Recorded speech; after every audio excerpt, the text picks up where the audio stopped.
Doctor Shyamaprasad মুখোপাধ্যায়ের জন্মজয়ন্তী উদযাপন প্রকাশিত হল নতুন গ্রন্থ। কলকাতা প্রেস ক্লাবে ডক্টর শ্যামাপ্রসাদ মুখোপাধ্যায়ের জন্মজয়ন্তী পালন এবং বসাক বুকস্টোর থেকে প্রকাশিত হল নতুন গ্রন্থ। লেখক বংশীবদন চট্টোপাধ্যায়ের সিংহপুরুষ ডক্টর শ্যামাপ্রসাদ মুখোপাধ্যায়ের শুভ উন্মোচন ও প্রকাশ।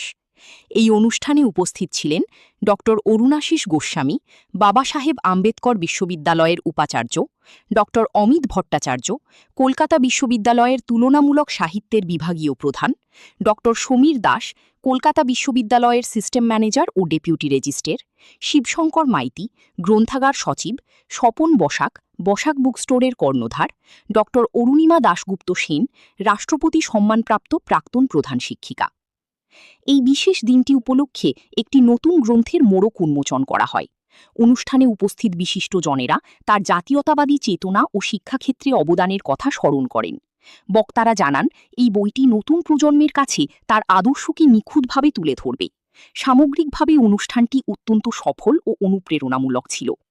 রিপোর্টার শম্পা দাস, কলকাতা। আমাদেরকে জানতে দেওয়া হয়নি, সেটা কিন্তু আজকে আমরা 1947 সালে ভারতবর্ষ স্বাধীন হয়েছে, তথাকথিত স্বাধীন হয়েছে,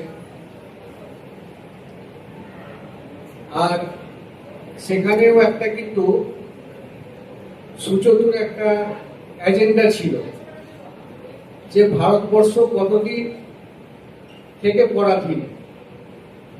সেখানে কাল নির্ণয় কি করা হয়েছিল? 1757।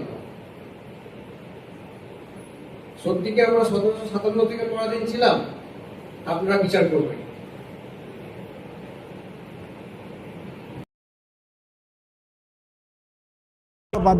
ধন্যবাদ। মধ্যশিক্ষা পর্ষদের কাছে আবেদন করা থেকে শুরু করে যেদিন উনি মারা গেলেন সেই দিন বিকেলে ডাকে চিঠি এলো ওই